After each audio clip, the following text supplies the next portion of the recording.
십자가의 능력. 오늘 사순절 첫 번째 십자가의 능력, 이런 제목으로 함께 말씀을 나누겠습니다. 여러분, 지금은 사순절 기간이라고 그렇게 이야기를 합니다. 이 사순절이라고 하는 것은 어떤 뜻이 있을까요? 사순절을 딱 요약하면 이런 뜻이 있습니다.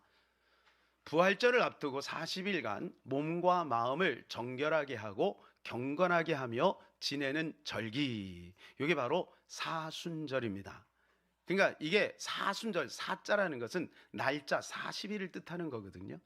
40일. 그래서 부활절을 앞으로, 부활절을 기점으로 해서 역으로 40일을 카운트하는 거예요. 그러면 부활절이 주일이기 때문에 시작일은 항상 언제냐면 수요일입니다. 그래서 그날을 제2의 수요일, 이렇게 이야기를 하죠. 이 사순절은 사실은 이 종교개혁 이후에는 이게 드리지 않았다가 근대에 이르러서 여러 이제 종파에서 이 사순절을 지키기 시작합니다. 특별히 카톨릭에서는 이 사순절을 철저하게 지키죠. 이 사순절은 역사적으로는 325년 니케아 종교회의에서 제정이 된 거예요. 그런데 그것이 나중에 시간이 지나면서 미신적인 요소들이 가미가 됐어요. 예를 들면 브라질의 카니발 축제 있죠. 그게 바로 처음에 이 사순절이 스타트할 때 하는 거예요, 축제가. 근데 지금 어떻게 변질이 됐어요? 막 이상하게 됐죠. 얼마나 타락하고 얼마나 참 부끄러운 그런 모습들의 춤도 있고 그런 것들, 축제가 있지 않습니까? 그러니까 이게 미신적인 요소와 같이 가미가 돼서 변질돼 버린 거예요. 그래서 우리 장로회, 저희가 이제 합동 측인데요. 저희 합동 측에서는 2018년도부터는 이것을 지키지 않기로 했어요. 그러니까 공식적으로는 우리 총회에서는 이것을 지키지 않습니다. 근데 극동방송만 틀면 사순절 이런단 말이에요. 그러니까 우리 성도들이 조금 혼란을 일으킬 수도 있겠다. 왜 우리 교회에서는 이 사순절을 하지 않는데 극동방송에서는 계속 사순절, 뭐 여러 가지 기독교 매체에서 사순절을 자꾸 얘기하니까 조금 혼란을 일으킬 수 있겠다. 그래서 제가 가만히 생각을 해봤어요. 우리가 날짜의 개념 속에서 막 이렇게 날짜를 지키고 또 거기에서 의미한 어떤 그러한 것들을 막 하고 그럴 필요는 없어요. 왜냐하면 그게 형식이 되고 또 잘못하면 미신적인 요소로 빠질 수 있기 때문에. 그러나 이 사순절에 대한 의미는 우리가 가지고 가면 유익하겠다. 자, 사순절의 핵심은 뭐냐 하면 십자가와 부활인 것입니다. 십자가의 과정 속에 주님이 얼마나 우리를 사랑하고 계신지를 우리가 알아가는 거죠. 그리고 그 마지막은 부활이에요. 그래서 부활을 위해서 십자가의 과정을 밟고 있는 거기 때문에 이 사순절 기간은 영적으로는 매우 의미가 있다. 그래서 원래는 2월 14일부터 해야 되는 거죠. 원래는. 그런데 우리는 지금 이제 3주간에 걸쳐서 사순절의 의미를 성경적으로 한번 살펴보려고 하는 것입니다.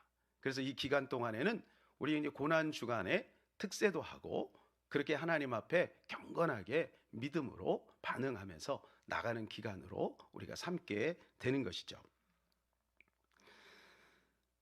먼저 이 시간 여러분 하나님의 말씀을 지금 듣고 계시죠? 하나님의 말씀을 들을 때 우리가 수없는 설교를 듣죠. 수없는 설교를 들으면서 자칫하면 오늘도 설교 한 판 듣고 간다, 이렇게 생각하면 여러분 안 된다는 겁니다. 하나님의 말씀을 들을 때마다 여러분 우리의 영이 소생해야 되는 것입니다. 치유가 일어나야 되는 것입니다.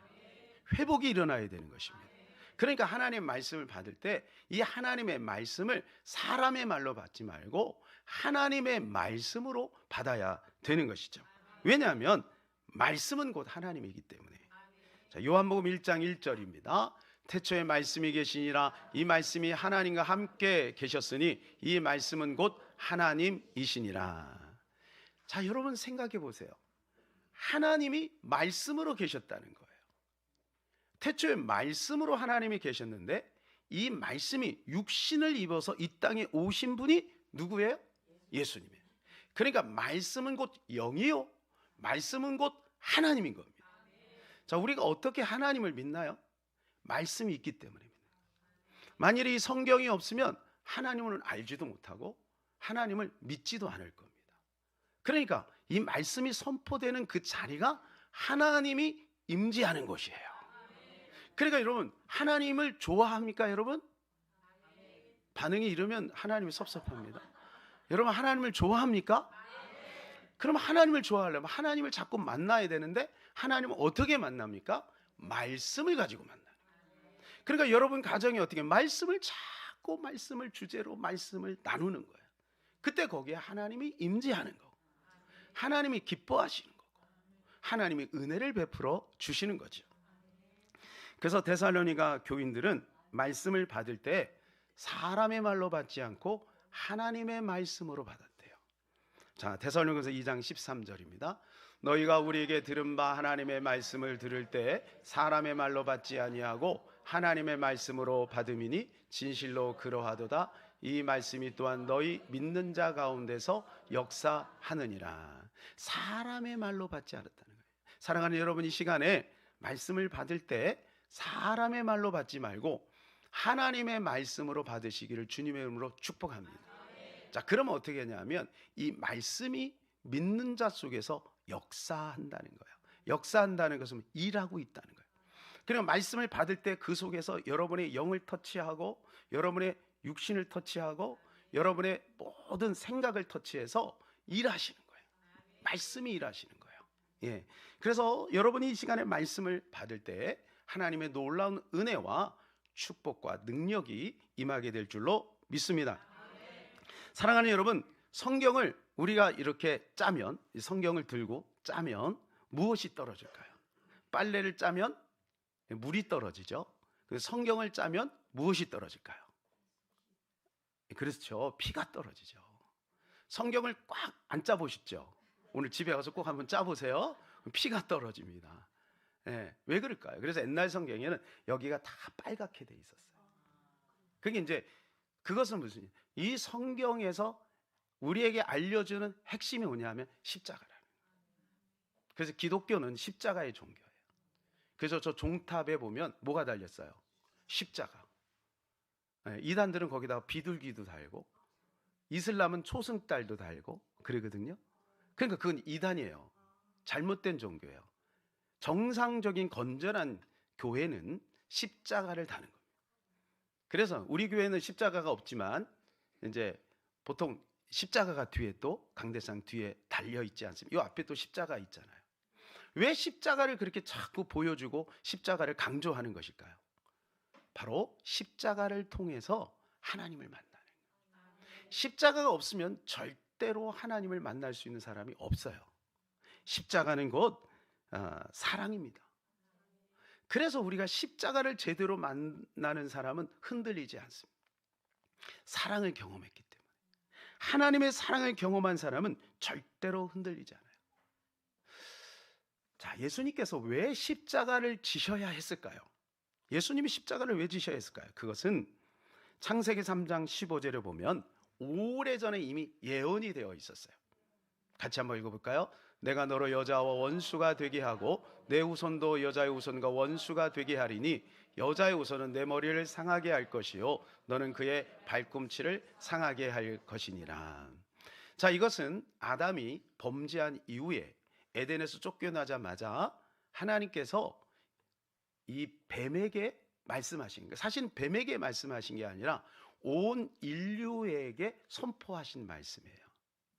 뱀, 너는 여자의 후손의 발 뒤꿈치를 상하게 할 것이야. 뱀은 사탄을 뜻하는 것이고 여자의 후손은 예수님을 뜻하는 것이죠. 자, 이 세상의 역사 이래로 여자의 후손은 딱 한 분밖에 없어요. 누구예요? 예수님입니다. 우리는 다 남자의 후손입니다. 그래서 여자의 후손은 예수님을 뜻하는 거예요. 그러니까 뱀이 여자의 후손 그 발 뒤꿈치를 문다는 거예요. 상하게 한다는 거예요. 이것이 바로 뭐냐면 십자가를 뜻해요. 그런데 여러분 조금만 올라가면 무슨 말씀이 있냐면 그 여자의 후손이 뱀의 머리를 박살낸다는 거예요. 이것이 바로 부활을 뜻하는 거예요. 그런데 이 뱀이 여자 요선의 발 뒤꿈치를 무는 것도 정해져 있는 것이고, 그 여자 요선이 뱀의 머리를 박살내는 것도 정해져 있는 거예요. 왜 그럴까요? 이 과정을 통해 하나님의 공의와 하나님의 사랑을 완성하기 때문에 그런 거예요. 그래서 예수님의 십자가는 반드시 있어야 되는 것이죠. 저는 이 말씀을 읽으면서 우리 성도들이 인생을 살아가면서 수없는 고난과 아픔이 있죠. 그것을 저는 이렇게 보는 거예요. 마귀가 우리의 발 뒤꿈치를 상하게 하는 것이다. 그러나 두려워할 필요는 없다는 거예요. 왜냐하면 머지않아서 3일 만에 그 마귀의 머리가 박살나기 때문에.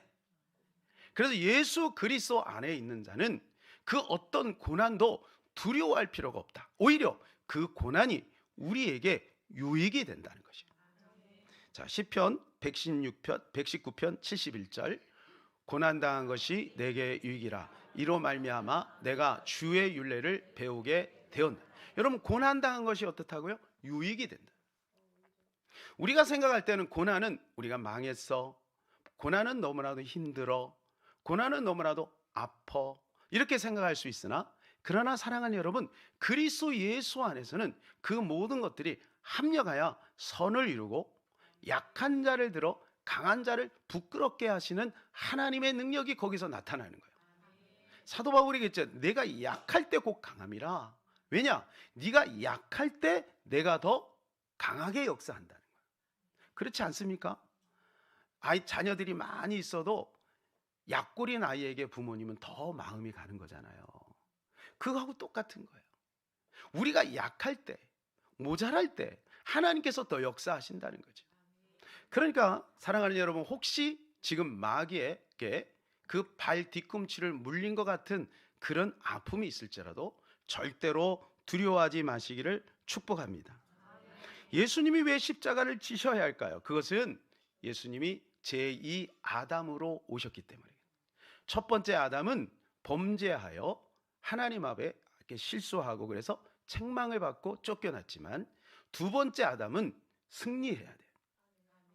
그래서 예수님이 그 십자가를 통해서 하나님의 공의를 이루시고 승리를 하신 거죠. 그렇기 때문에 예수님은 십자가를 지셔야 합니다. 그래서 십자가는 필연적인 겁니다. 반드시 십자가를 지셔야 되는 거예요. 하늘에 계신 예수님께서 이것을 아시고 하늘에서 육신의 몸을 입고 이 땅에 오신 거예요. 그러니까 예수님이 이 땅에 오신 목적은 십자가를 지기 위해서 오셨다는 거예요. 자, 마가복음 10장 45절입니다. 인자가 온 것은 섬김을 받으려 함이 아니라 도리어 섬기려 하고 자기 목숨을 많은 사람의 대속물로 주려 함이니라. 인자가 온 것은 분명히 이야기하죠. 왜 예수님이 왔느냐? 예수님이 오신 이유가 있다. 그것은 죽으려고 오셨다는 거예요. 죽기 위해서 태어난 사람이 있습니까? 이 세상에 아무도 없습니다. 살기 위해서 태어나지 죽기 위해서 태어난 사람 없어요. 그러나 예수님만은 죽기 위해서 이 땅에 오셨다는 거예요. 왜? 예수님이 죽어야만 우리가 살기 때문에. 예수님의 십자가를 통해서 우리의 인류의 모든 죄를 사시기 때문에 그런 거예요. 사랑하는 여러분, 십자가를 통해서만 우리의 죄가 해결돼요. 골로새 2장 13절 14절입니다. 우리의 모든 죄를 사하시고 우리를 거스리고 불리하게 하는 법조문으로 쓴 증서를 지우시고 제하여 버리사 십자가에 못 박으시고. 이 법조문이 나오죠. 재판관이 이제 재판을 합니다. 사형 선고도 하고 아니면 당신은 6년 몇 개월 이렇게 재판을 하죠. 근데 그 근거가 어디에 있냐면 법조문에 있는 거예요.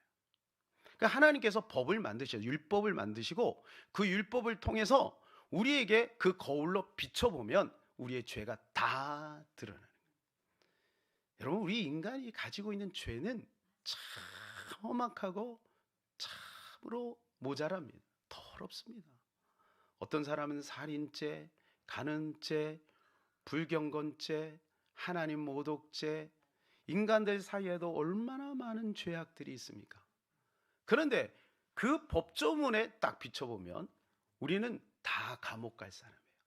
여러분 이쁘게 하고 뻔뻔스럽게 앉아 있지만 저와 여러분은 다 감옥에 갈 사람이에요. 심지어는 사형에 해당된다 그랬어요. 사형에. 그런데 여러분, 예수 그리스도가 십자가를 지심으로 말미암아 그 법조문에 쓴 모든 증서를 제하여 버렸어요. 자유가 와버린 거예요. 해방이 와버린 거예요. 그러니까 예수님 안에 있는 자는 자유가 오는 거예요. 이게 얼마나 놀라운 은혜인 것입니까? 그런데 이 속죄가 일시적인 것이 아니고 이 속죄가 영원한 속죄예요. 영원한 속죄. 1000년 전에도 십자가 앞에 나간 사람은 속죄함을 받습니다. 2000년 전에도 예수님이 십자가 앞에 나간 사람은 속죄함을 받습니다. 지금 우리가 사랑하는 우리 모두가 주님 앞에 십자가 앞에 나가기만 하면 모두가 속죄함을 받을 수 있는 것입니다. 히브리서 9장 12절 염소와 송아지의 피로 하지 아니하고 오직 자기의 피로 영원한 속죄를 이루사 단번에 성소에 들어가셨느니라. 여기 보세요. 영원한 속죄인 것입니다. 그래서 여러분, 어떤 누구든지 어느 시대에 살든지 그 죄가 얼마나 크든지 작든지 상관이 없어요. 예수님 앞에 십자가 앞에 나가기만 하면 그 모든 죄는 사함을 받을 수 있는 것입니다. 할렐루야. 그래서 여러분, 이 십자가가 능력인 거예요. 그래서 교회마다 십자가를 다는 거예요. 그래서 십자가의 목걸이를 달고 다니는 거예요. 이거 폼으로 달고 다니는 게 아니에요. 십자가 귀걸이를 왜 하는지 아세요? 이거 폼으로 다는 게 아니에요. 남자친구한테 잘 보이려고 다는 게 아니라고요. 여러분, 여기에는 엄청난 비밀과 능력이 있는 것입니다. 십자가 앞에 나가기만 하면 우리의 모든 죄가 깨끗이 사함 받는다는 것입니다. 십자가에는 자유와 치유가 있습니다. 이사야서 53장 5절 그가 찔림은 우리의 허물 때문이요 그가 상함은 우리의 죄악 때문이라. 그가 징계를 받음으로 우리는 평화를 누리고 그가 채찍에 맞음으로 우리는 나음을 받았도다. 여러분 보세요. 얼마나 놀랍습니까? 십자가 안에 이것이 있는 거예요. 우리의 허물이 사함받는 거예요. 허물. 여러분, 우리가 살다 보면 얼마나 허물이 많아요. 우리의 허물을 내가 딱 보는 순간 부끄럽잖아요. 그런데 나만 알았으면 좋겠는데 다른 사람이 알게 됐어요. 얼마나 부끄러워요. 얼마나. 요즘 국회의원 요즘 뭐 선거 있잖아요, 그죠? 그러면 여러 군데서 그 허물들이 드러나잖아요. 그럼 얼마나 부끄러울까. 제가 병원에 있으면서 이제 그 커튼 하나 있잖아요, 커튼. 그래서 커튼 가보신 분은 아시죠? 커튼이 있단 말이에요. 어떤 분은 1인실에 있지만 저는 6인실에 있단 말이에요. 그러니까 문을 잠글 수가 없어. 커튼을 하고 옷을 갈아입는데 누가 탁 열면 어머, 부끄러운 거예요. 부끄러워. 그렇잖아요. 부끄럽잖아요. 우리 안에 부끄러움이 있는 거예요. 네, 부끄럽잖아요. 그런데 여러분, 우리가 살다가 우리 가족들이 나의 허물을 알게 됐어요. 얼마나 부끄러워요. 아내가 그걸 알게 됐어요. 남편이 그걸 알게 됐어요. 자녀가 알게 됐어요. 부모가 알게 됐어요. 얼마나 부끄러워요. 그런데요, 우리 허물만 있나요? 남의 허물이 있잖아요. 그럼 남의 허물 보면 어떻게 해요? 우리도 나도 모르게 뭐 저래 이렇게 하면 손가락질 하지 않습니까? 그런데 이 십자가 안으로 가면 이 모든 허물들이 다 녹아져 사라진다. 저는 십자가를 만나기 전에 열등감에 빠져 있었습니다. 사람을 만나기도 싫고요. 괜히 사람들이 손가락질하는 것 같고, 괜히 내 소리 하는 것 같고, 그 나의 무능력함이 자꾸 들춰지는 것 같고, 그 열등감에 막 쩔어 있었어요. 그런데 십자가를 만나고 나서 완전히 달라졌어요. 십자가를 만나고 자신감이 생기고 용기가 생기기 시작하더군요. 여러분, 저는 십자가를 만나기 전에 남의 허물을 보면 제가 성격적으로 막 지적하고 얘기하지는 않아요. 근데 속으로 얼마나 비판을 많이 했는지 몰라요. 뭐 저런 사람이 다 있어. 네. 여러분, 여기 정직한 사람 있죠? 성실한 사람 있죠? 그럴수록 남을 비판하게 돼요. 남의 허물을 조금만 봐도 견디질 못하는 거예요. 사람 얼굴을 보면 이쁜 구석이 얼마나 많아요? 네. 그런데 여기에 뭐 뭐죠? 뭐가 하나 딱 있으면 그거만 보는 거죠. 예. 그게 바로 우리의 인간의 연약함이에요. 근데 십자가 앞에 나가기만 하면 그 모든 것들이 다 사라져요. 오히려 그 사람의 허물과 부족한 부분이 더 이뻐 보이기도 합니다. 할렐루야. 예. 노력하고 있어요. 노력하고 있어요. 하나님의 은혜입니다. 십자가를 경험한 사람은 나의 허물도 용서할 수 있고 남의 허물도 용서할 수 있는 줄로 믿습니다. 그리고 십자가 앞에 나가면 평화를 이룹니다. 평화. 자, 오늘 본문 1절입니다. 그러므로 우리가 믿음으로 의롭다 하심을 받았으니 우리 주 예수 그리스도로 말미암아 하나님과 화평을 누리자. 10절입니다. 곧 우리가 원수 되었을 때 그의 아들의 죽으심으로 말미암아 하나님과 화목하게 되었은즉 화목하게 된 자로서는 더욱 그의 살아나심으로 말미암아 구원을 받을 것이니라. 여러분, 우리가 하나님과 화목할 수 있다는 것은 엄청난 축복이자 영광입니다. 하나님은 거룩한 분이고 하나님은 완전한 분이기 때문에 우리가 죄된 인간이 절대로 하나님을 만날 수 없고 교제할 수도 없어요. 그래서 구약에 보면 하나님이 얼마나 엄격한지 몰라요. 그래서 하나님은 즉결 심판을 합니다. 그래서 구약에 하나님 앞에 범죄한 사람들이 얼마나 많이 죽었는지 몰라요. 금송아지 사건으로 3,000명이 죽었어요. 고라 반역 사건으로 14만 7천 명이 죽었어요. 다윗이 인구조사 잘못했다고 7만 5천 명이 죽어요. 심지어는 하나님께 범죄하면 그 나라가 소멸돼요. 지구상에서 사라져버렸어요. 하나님이 때로는 불심판을 해서 한 도시를 없애버려요. 그게 소돔과 고모라 아니겠어요? 심지어는 하나님 물심판을 통해서 그때 당시 인류 전체를 없애버리고 8식구만 남겼어요. 이게 하나님이에요. 무시무시한 하나님이죠. 하나님은 사람을 죽이는 게 침인가요? 그래서 구약의 하나님을 만나면 너무너무 무서운 거예요. 근데 신약에 와서 십자가를 통과한 이후에 하나님은 자비와 사랑과 은혜인 것입니다. 바로 이 십자가가 바로 그러한 의미가 있는 거예요. 그래서 여러분, 우리는 지옥 가지 않는 거예요. 왜 우리가 하나님 앞에 십자가가 없이 하나님을 만나려고 하면 이렇게 하나님께서 엄격하게 다루실까요? 그것은 하나님은 거룩한 분이기 때문에, 하나님은 완전한 분이기 때문에 우리의 작은 허물도 용납할 수가 없는 거예요. 그런데 십자가로 말미암아 우리는 하나님과 화목할 수 있는 은혜가 주어진 것입니다. 사랑하는 여러분, 우리가 죄를 지었기 때문에 죄인이 아니라 우리가 원래 죄인이기 때문에 죄를 짓는 거예요. 다시 말해서 우리는 원래 다 지옥 가게 생겼어요. 우리는 지옥 가에 마땅한 존재들이에요. 그런데 예수 그리스도의 십자가로 말미암아 그 십자가의 은혜로 우리는 천국 가는 길이 열렸고, 그 십자가의 은혜를 따라가는 사람은 다 천국에 이르게 되는 것이죠. 이것이 바로 은혜이고 하나님과 화목할 수 있는 그러한 축복인 것입니다. 자, 세 번째로는 십자가는 치유가 일어납니다. 치유가 일어나요. 오늘 아까 우리가 읽었던 이사야서 53장 5절에 보면 그가 채찍에 맞음으로 우리가 나음을 받았다, 이렇게 말씀을 해주고 있습니다.